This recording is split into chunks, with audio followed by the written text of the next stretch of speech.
Hello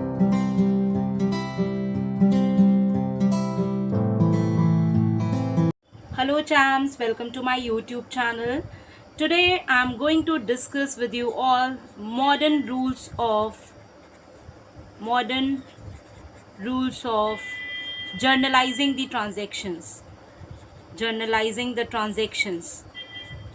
Previous lecture में हमने सीखा था ट्रेडिशनल रूल्स के बारे में. जर्नल एंट्रीज को पास करने के लिए ट्रेडिशनल रूल्स के बारे में सीखा था. अगर चांस आप मेरे चैनल पे न्यू हैं तो सबसे पहले आप मेरे चैनल को सब्सक्राइब करिए, जिससे कि आपको मेरे चैनल से रिलेटेड सारे इंपॉर्टेंट अपडेट्स टाइम पे मिले. So today we are going to cover modern rules of journalising the transactions. So let's begin. As per the modern rules, champs, there are total 5 heads. 5 heads are there. That is, assets, expenses, liabilities,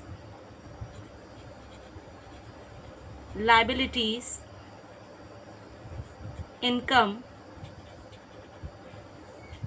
and capital. Total 5 heads होते हैं आपके modern rules के according. Assets, expenses, liabilities, income and capital. अगर हम बात करें इनके rules की चार्म्स, तो अगर हम असेट्स के रूल की बात करें तो असेट्स का रूल कहता है कि if there is an increase in the value of asset तो आप उसको डेबिट करो, and if there is a decrease in the value of asset तो आप उसको क्रेडिट करो. ओके चार्म्स, जो रूल आपका असेट का है सेम वही रूल आपके एक्सपेंसेस के लिए भी फॉलो होता है. अगर आपके खर्चे बढ़ रहे हैं तो आप डेबिट करो, और अगर आपके खर्चे कम हो रहे हैं तो आप क्रेडिट करो. असेट्स और एक्सपेंसेस का रूल सेम रहता है. इंक्रीज डेबिट होगा दोनों का, और डिक्रीज दोनों का क्रेडिट होगा. अब हम बात करेंगे चांस लाइबिलिटीज की. लाइबिलिटीज का रूल है अगर आपकी वैल्यू ऑफ लाइबिलिटीज इंक्रीज हो रही है तो आप क्रेडिट करो, और वैल्यू ऑफ लाइबिलिटीज डिक्रीज हो रही है तो उसको आप डेबिट करो. उल्टा हो जाएगा असेट का. और जो रूल लाइबिलिटी का है वही रूल आपका इनकम का होगा, और वही आपका कैपिटल का होगा. इनका रूल सेम चलेगा. Increase in income credit, increase in capital credit, decrease in income credit, sorry debit, decrease in capital debit. इन तीनों के रूल्स चांस एक जैसे चलेंगे कि अगर वैल्यू ऑफ लाइबिलिटी, इनकम या कैपिटल बढ़ रही है तो आप क्या करोगे, क्रेडिट करोगे, और इन तीनों की वैल्यू अगर कम हो रही है तो आप क्या करोगे, क्रेडिट करोगे. अब इसको हम कुछ एग्जांपल से समझते हैं. अगर मैं बोलूं business started with cash, business started with cash ₹50,000. अगर मैं बोलूं 50,000 के कैश से हमने बिजनेस स्टार्ट किया, तो जब मैंने बिजनेस स्टार्ट किया तो इस ट्रांजैक्शन का इफेक्ट किन दो अकाउंट्स पे पड़ेगा. एक हो जाएगा कैश और दूसरा हो जाएगा चांस कैपिटल. क्या इफेक्ट पड़ेगा, कैश की वैल्यू बढ़ेगी क्योंकि बिजनेस में कैश आ रहा है, और कैपिटल की वैल्यू भी बढ़ेगी क्योंकि कैपिटल बढ़ेगी जब आप कैपिटल इंट्रोड्यूस करोगे. तो as per the modern rules हम एंट्री कैसे पास करेंगे. कैश हमारी क्या होती है चांस, असेट होती है, और अगर value of cash, value of asset increase हो रही है तो उसको आप डेबिट करोगे. तो रूल कहता है आप उसको डेबिट करो, तो कैश अकाउंट को आप क्या करोगे, मॉडर्न रूल के अकॉर्डिंग डेबिट कर दोगे. ओके, फिर कैपिटल की वैल्यू भी बढ़ रही है. हमारा रूल कहता है अगर कैपिटल की वैल्यू बढ़ रही है तो आप उसको क्या करो, क्रेडिट करो. तो हम उसको किस साइड शो करेंगे, क्रेडिट साइड शो करेंगे. लिखेंगे to capital account, amount is 50,000 and 50,000. ये हमारी जर्नल एंट्री पास हो जाएगी. किसके लिए, हमने जो बिजनेस में कैश लगाकर बिजनेस स्टार्ट किया. ओके चाम्स, हम और एग्जांपल्स लेंगे. जैसे मेरा नेक्स्ट एग्जांपल है purchase machinery from furniture mart limited. मैंने क्या करा, 1 लाख की मशीनरी फर्नीचर मार्ट लिमिटेड से क्या करी है, परचेज करी हुई है. किस पे करी है, क्रेडिट पे करी है ऑब्वियसली. तो इसकी जर्नल एंट्री क्या होगी, भाई मैं जब मशीनरी खरीदूंगी तो एक मेरा मशीनरी अकाउंट है जो इफेक्ट होगा, वैल्यू ऑफ मशीनरी बढ़ जाएगी, और दूसरा आपके क्रेडिटर्स बढ़ जाएंगे क्योंकि आपने उधार लिया है, क्रेडिट पे लिया है, वो भी बढ़ जाएंगे. अब मशीनरी क्या है, असेट. रूल कहता है अगर असेट की वैल्यू बढ़ रही है आप उसको डेबिट करो.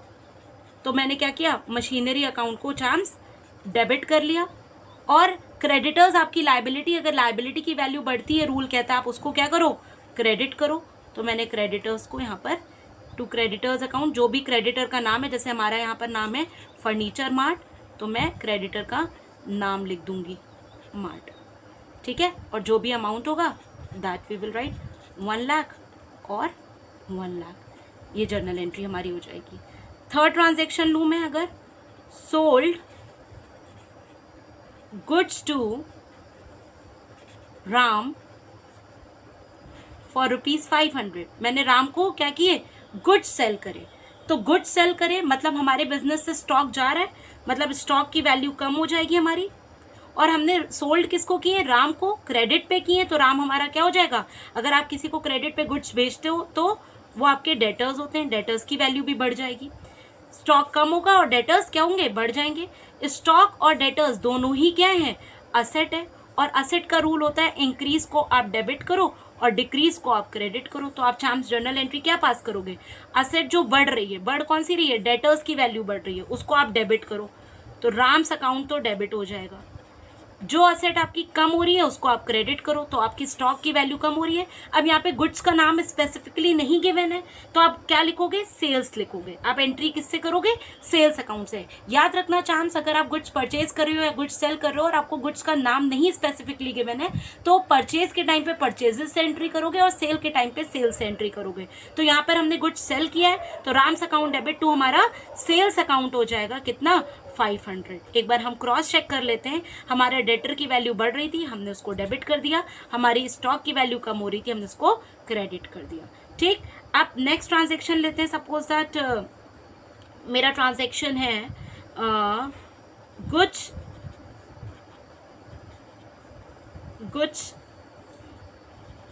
Withdrawn for personal use. अब कौन से गुड्स निकाल रहे हैं वो नहीं बताया, उन्होंने बोला कि हमने पर्सनल यूज़ के लिए 200 की गुड्स निकाल दी हैं। मैंने आपको अकाउंटिंग टर्म्स वाला जो लेक्चर कवर किया था उसमें बताया था, अगर आप पर्सनल यूज़ के लिए कोई गुड्स विड्रॉ कर रहे हो तो वो आपकी होती है ड्राइंग्स, खर्चा है आपका। अब आप गुड्स विड्रॉ कर रहे हो, हमें नहीं पता कौन सा गुड्स विड्रॉ करा है आपने, तो उस केस में हम परचेजेस से जर्नल एंट्री करेंगे। मतलब आप गुड्स विड्रॉ कर रहे हो तो स्टॉक की वैल्यू एक तरह से कम हो जाएगी और ड्राइंग्स आपके खर्चे बढ़ जाएंगे। तो खर्चे बढ़ते हैं तो आप उनको डेबिट करते हो, रूल कहता है अगर खर्चे बढ़े तो आप उसको डेबिट कर लो। और असेट की वैल्यू कम हो तो क्रेडिट कर लो। अब हमें यहाँ पर स्टॉक या गुड्स का नाम नहीं पता है तो एंट्री हम परचेजेस से करेंगे। यहाँ सेल का तो कोई स्कोप ही नहीं है, आपने अपने ही गुड्स से, अपने ही शॉप से गुड्स विड्रॉ कर लिए हैं, तो आप ये जर्नल एंट्री पास कर देंगे, drawings account debit to purchases account, ठीक है। अगर मैं और एग्जांपल्स लूँ चांस, और भी मेरे पास एग्जांपल्स हैं। अगर मैं बोलूँ आपसे सैलरी पेड ₹1000, मैंने सैलरी पे करी, तो सैलरी हमारा खर्चा है वो बढ़ जाएगा, और सैलरी आप किस फॉर्म में दोगे, कैश में, तो बिजनेस से कैश कम हो जाएगा। खर्चा अगर बढ़ रहा है, रूल कहता है एक्सपेंसेस बढ़े तो आप उसको डेबिट करो, तो मैं सैलरी अकाउंट को डेबिट कर लूँगी। कैश आपकी असेट है, असेट की वैल्यू कम हो तो रूल कहता है उसको आप क्रेडिट करो, तो मैं कैश अकाउंट कर दूंगी 1000। ये मेरी जर्नल एंट्री पास हो जाएगी। नेक्स्ट अगर मैं ट्रांजेक्शन लूँ चांस, मान लो है रिसीव्ड इंटरेस्ट ₹200। अब मैंने क्या किया, मेरे को इंटरेस्ट रिसीव हो रहा है, क्या रिसीव हो रहा है, इंटरेस्ट रिसीव हो रहा है, ठीक। अब इंटरेस्ट रिसीव हो रहा है तो किस फॉर्म में होगा, कैश के फॉर्म में, कैश की वैल्यू बढ़ेगी, और रिसीव क्या हो रहा है आपको, इंटरेस्ट। इंटरेस्ट आपकी इनकम है वो भी आपकी बढ़ रही है, तो कैश आपकी एसेट है, अगर एसेट की वैल्यू बढ़ती है उसको आप डेबिट करते हो, रूल कहता है डेबिट करो, मैंने उसको डेबिट कर दिया। इंटरेस्ट आपकी इनकम है, इनकम का रूल है अगर बढ़े तो क्रेडिट, कम हो तो डेबिट। यहाँ पर क्या हो रहा है, बढ़ रहा है, तो आप क्या करोगे, क्रेडिट करोगे, किसको, अपनी इनकम को, that is your interest account. कितना है, 200। आई होप चांस आपको ये जर्नल एंट्री क्लियर हो गई होगी। आपको इंटरेस्ट रिसीव हुआ है जो कि आप कैश के फॉर्म में रिसीव करोगे, है ना, और जैसे ही आपको इंटरेस्ट रिसीव होगा वैसे ही क्या होगा, आपकी कैश की वैल्यू बढ़ जाएगी, क्या हो जाएगी, बढ़ जाएगी, ठीक है। अब मैं नेक्स्ट आपके लिए एग्जांपल लेती हूँ। नेक्स्ट अगर एग्जांपल है, मान लीजिए रिसीव्ड कैश फ्रॉम राम ₹500। अभी हमने राम को क्रेडिट पे गुड्स बेचा था, अब मेरे को राम से पैसा मिल रहा है, तो कैश मिल रहा है, तो कैश की वैल्यू तो बढ़ जाएगी। और राम आपका डेटर था, जिसको आपने उधार माल बेचा था, वो आपको पैसा दे रहा है, तो आपके डेटर्स की वैल्यू क्या हो जाएगी? कम हो जाएगी, क्योंकि भाई पहले आपको मान लीजिए 1500 राम से लेना था, अब उसने 500 पे कर दिया तो 1000 ही लेना है, मतलब डेटर्स की वैल्यू क्या हो रही है? कम हो रही है। तो कैश की वैल्यू बढ़ रही है, increase in value of asset क्या करते हैं? डेबिट। तो आप एंट्री करोगे कैश अकाउंट, डेबिट कर लोगे, ठीक। और डेटर्स की वैल्यू कम हो रही है, तो रूल के अकॉर्डिंग उसको आप क्रेडिट कर दोगे टू डेटर्स, और हमारा यहाँ डेटर का नाम दिया है to Ram's account, 500। Okay champs, I hope आपको समझ में आ रहा होगा, ठीक है। ओके, अब नेक्स्ट ट्रांजेक्शन लेते हैं। Purchased goods from Atul for cash ₹800। अब चैम्प्स इस ट्रांजेक्शन में क्या नई बात है, यहाँ पे नाम भी दिया हुआ है कि भाई अतुल से हम ले रहे हैं, और कैश भी लिखा हुआ है। तो अगर आपको नेम भी गिवन हो और ये भी लिखा हो कैश पे परचेज करने, तो आप इसको कैश परचेज मानोगे, क्रेडिट परचेज नहीं मानोगे। तो कैश परचेज है, गुड्स परचेज करोगे तो कैश की वैल्यू कम होगी चैम्प्स, और आपका स्टॉक की वैल्यू क्या होगी? इंक्रीज हो जाएगी। पर आपको यहाँ पे गुड्स का नाम पता ही नहीं है, तो स्टॉक की वैल्यू आपकी बढ़ रही है, गुड्स का नाम नहीं पता है, परचेज कर रहे हो, तो एंट्री परचेजेस से होगी, परचेजेस अकाउंट को आप डेबिट करोगे, ठीक है। और कैश की वैल्यू कम हो रही है, और रूल कहता है अगर असेट की वैल्यू कम हो तो आप उसको क्रेडिट कर दो, तो मैं टू कैश अकाउंट कर दूंगी 800। तो चांस हमारी जर्नल एंट्री क्या बनेगी?